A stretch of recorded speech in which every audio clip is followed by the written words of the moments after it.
system because I'm told all the time that I'm kind of loud. And I thank you for all coming to us, and a special welcome to Don's family, his wife Pat. We're waiting for you. She's socializing. Girl, yeah. For those that don't know Pat, this is Pat Eckberg, Don's wife, but I'm sure you know her just like you know me. I'm Ed Dorsey from the Golden Lions Club. I'm also on a trustee of the board here at the Visitor Center. We're here today because 4 months ago, we lost a special man. Special to the Lions Club, special to the Visitor Center, and special to the entire Golden community. Don Eckberg came to Golden in 1951 and never stopped working for the good of Golden until the day he died. He's a husband, a father, a grandfather, a city councilor, a community volunteer, and yes, a great line.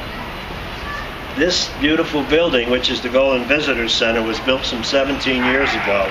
And guess who was one of its first volunteers? Don Eckberg, you guessed it. The Golden Lions contributed funding to the building of this building, and thus this is the Golden Lions Terrace. That's their patio, as I call it. We're going to rededicate this patio today in memory of Don. Why? Because he was a fixture at the Visitor Center. It was his second love.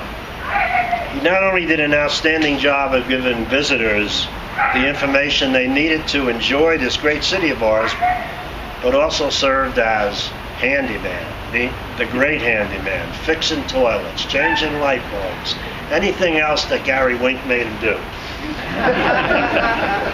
And let's not forget his very well-known specialty of making popcorn. Don was here multiple times a week making popcorn, and he had to do it on the patio, whether it was 4 degrees outside or 100 degrees outside, because they didn't want to mess inside. The popcorn machine would be out here today, except it's being used by the fire department across the street. He spent many hours doing that, and so this is really an appropriate place for us to have a permanent memorial for him. I'd like to say a few things about Don's Lions service. He joined the Lions Club in 1956 and served this community as a Lion until he died 58 years later. He was president of the club. He was treasurer for more than 15 years and received the highest award a Lion can get, a Melvin Jones Fellowship. He was a prime example of what a Lion was all about: service to others and his community. I'm sure many of you bought raffle tickets. Under duress, of course. Right? If he ran into you in June of every year, he surely put the arm on you for a book, or 2, or 3, or if he'd get away with it, 10. Then if he saw you the following week, he'd be right at you again. He was an amazing ticket seller, always sold the most tickets, always, without a doubt. Then there was one other thing he'd done. I said that he was treasurer for 15 years. And treasurer means you handle the money. Now, for 15 years that he was treasurer, we did 4th of July and we did Buffalo Bill Days. And you all know what we did at those events, I'm sure. We were part of the Coors Project, as we call it. Well, Bob and Pat every year counted the money after those events by themselves, weekend after, without any technical help at all. That means the singles and the coins and everything. I know how difficult that is because now we have believe it or not, a bill counter in the Lions, and I help count the money after, and it still takes hours to do it. So he was well known for that. When he was kind of very sick and knew what was happening, he made it clear that he did not want a lot of flowers at his funeral. Instead, he asked that in lieu of flowers, the family did that, donations be made to the Lions Club. And they did. They came in and really fine order, let me tell you. the Lions Club decided, with the Families Commission, of course, to create a lasting reminder of Don's service as a Lion and at the Visitor Center and in fact, service to all of them. So this kind of furniture out here was bought with those donations. That bench that beautiful blonde over there is sitting on is donated. And so that people can come out here, sit at a nice table, rather than the old plastic ones that were out here, sit on the bench and look at the crypt and think of things that are nice. I'm sure Don was very happy that we used the donations that way in his memory, but I'm not so sure he would be overjoyed at the fuss we're making about it this morning. I know he would. After all, he was a Golden Lion, and we prefer to fly under the radar. We don't like too much recognition. We just do our thing, serving the community. But we felt that since there'll never be a Golden Lion like Don again, we had to create something for people to remember him by that would last for the long run.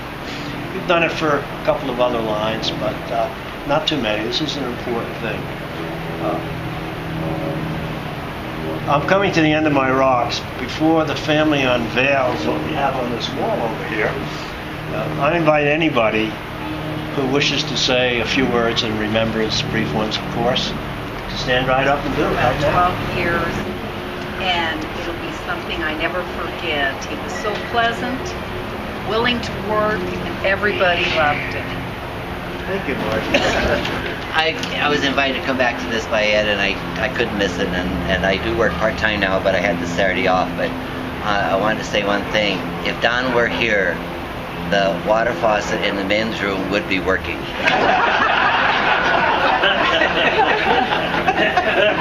No shit. No shit. So, anyway, he popped popcorn, and we started popping popcorn indoors, and the smell was too strong. And at that point, I forget who was back in the office there and said, I can't work back here because the popcorn smell is so strong. So I made Don come out here, and as you said, 4 Below or whatever, he made popcorn out here. And if it wasn't in the wintertime, he would always push it out here in the sun so it was warmer, and all this sort of stuff. But he was known as the popcorn dude, and if there was no popcorn, the locals that walked the trail would come in and say, where is the popcorn? And Carol Ann would always get the question, and I used to hide when that question would come up. So Carol Ann would say, well, Don's not here. And then the volunteer or the walkers would say, well, can't someone else do it? And the answer was basically no. But he changed the light bulbs.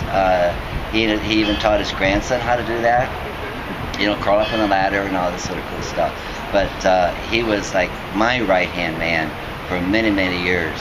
Did the garbage and the light bulbs and the light maintenance and this and that and that. So I'll come back in a few weeks to see if the men's water faucet is working. Just to let you know, I went in there this morning because I travel 16 miles to get here, right? And at my age, you've got to go to the bathroom quite often. So anyway, I got in there and I see there's a sign on the faucet not working, and I thought, okay, being German, you got to try it. Well, I put my hand under it, the damn thing worked. So I got my hands washed anyway, so the next person may not. But anyway, Don was a great person, and he never complained, and I felt there was something coming down because last year at Christmas, when we did the Christmas, we always used his ladders, and we would go over there and get his ladders and bring them over here. And he had a tough time walking in the grass just to get the ladders. And but he never complained. He never ever complained. So, and Margie, you're right. He was a great person to be with all the time. So, anyway, I really appreciate what the Lions Club has done, recognizing such a special person at a place that he thought was very special. That's this place right here. So, thank you for inviting me. Could you repeat this because I didn't record? Ron and I belong to another group. Actually, there are a couple of other members. El Hetrick, Marv Dizelle, a 6:30 coffee group. Meets every single day of the week, Monday through Friday, 6:30 to 7:30. And then we run a little game to see who pays for the coffee. and Don always ran the game. He was perfect at it.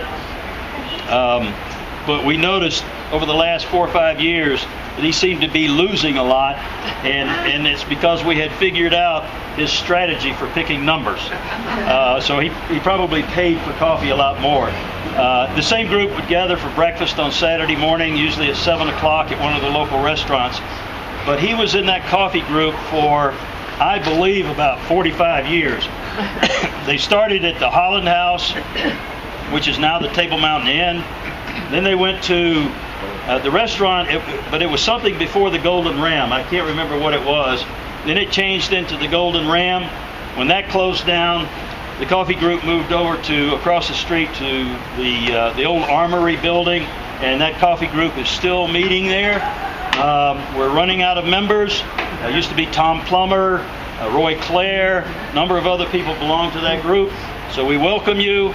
6:30 every weekday morning at the 13th Street Cafe, and Don is there in spirit every single morning. And the first year I was a Lion, he said, would you go out and try to get 4th of July prizes from the people on this handwritten list?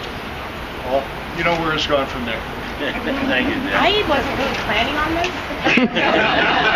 Well, you wouldn't have done it if I told you. That's probably true. Well, we talked about it, but everybody, chickened out, including me, but there's got to be someone. So if it was my dad, he would say, just do it. And so I'm just going to do it. I want to thank everybody so much for all that you have done and participated in my father's life.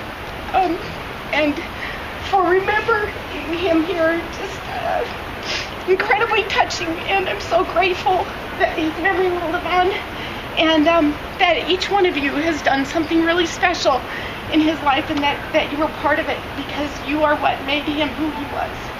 So thank you so much for that, and thank you to the Golden Lions Club, Ed and Jean. We're very grateful.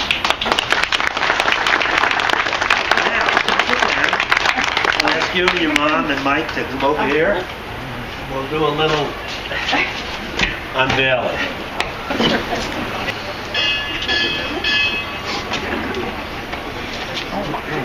Grab that in. You guys can, Mike can help you. He's tall enough to get everything. So we rededicate this patio in memory of Don Eckberg. Go ahead, the patio. So go ahead.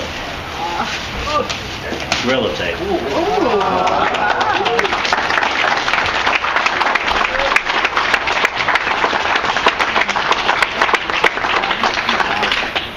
So that's Very nice.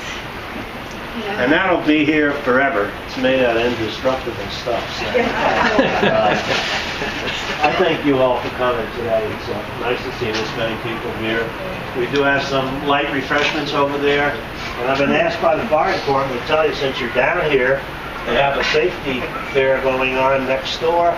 There's a lot of free stuff. And it's not just for kids, it's for older people, seniors. And as I look around,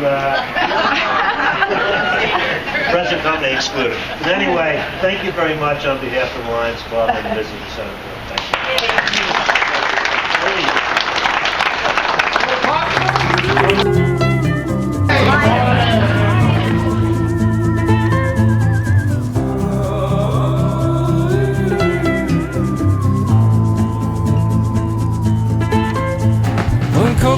You always written, know when to stand, know when to sit. Can't stand to stand, can't stand to sit. Who would want to know this?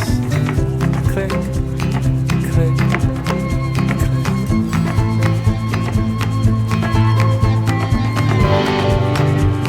Well, who wants to look upon this?